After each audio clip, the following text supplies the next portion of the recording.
Saan nanggagaling itong parang may nakikita tayong parang nostalgia for the Marcos years, may and of course there's Bongbong Marcos, Senator Marcos, who's aiming for some kind of national leadership role, if not in the next election, maybe in a future election. No? So, ang daming lumalabas ngayon na kung ano-anong information na parang mas maganda raw yung panahon ng pati mga Ilocano kong kamag-anak, no?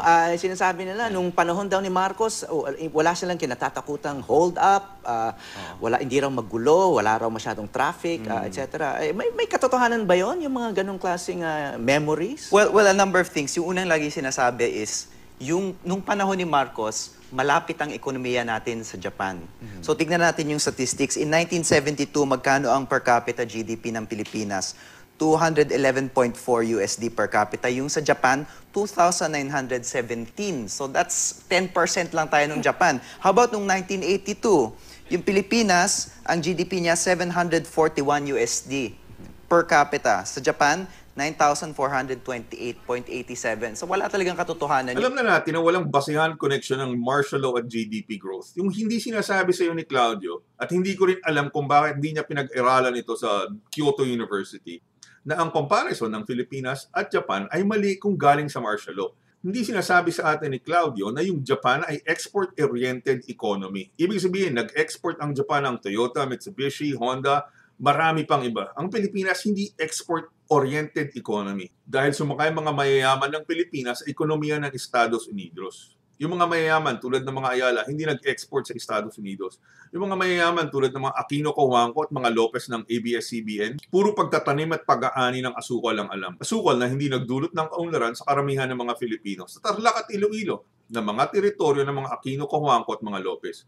Hindi sasabihin sa inyo ni Claudio yung economic context o makatotohanang kalagayan ng mga GDP na sinasabi niya. Tapos ikukumpara ni Claudio yung GDP noong 1982-83 ng Japan at Pilipinas. Ang hindi sinasabi sa atin ni Claudio, maliban sa export-oriented economy ng Japan, ang mga Hapon ay may saibatsu, mga kumpanyang itinatag ng mga pamilyang Hapon na galing sa ekonomiyang agrikultura at lumipas sa ekonomiyang pang-industriya o paggawaan ng kotse, barko, bakal, electronic at marami pang iba. Halimbawa, yung saibatsu ng Mitsubishi, galing sa isang pamilyang Hapon na nagtitinda ng bigas at galing sa yaman niyon, ay nagtatag ng paggawaan ng kotse, eroplano at barko at marami pang iba upang magbigay ng trabaho sa mga Hapon at magpayaman sa kanilang mamamayan. Yung mga political at economic dynasty dito sa Pilipinas mula sa mga Aquino, Cojuangco, Lopez at mga Ayala na puro mga idiot Aquino followers ay hindi tumapad sa export-oriented economy ng Japan. Bakit?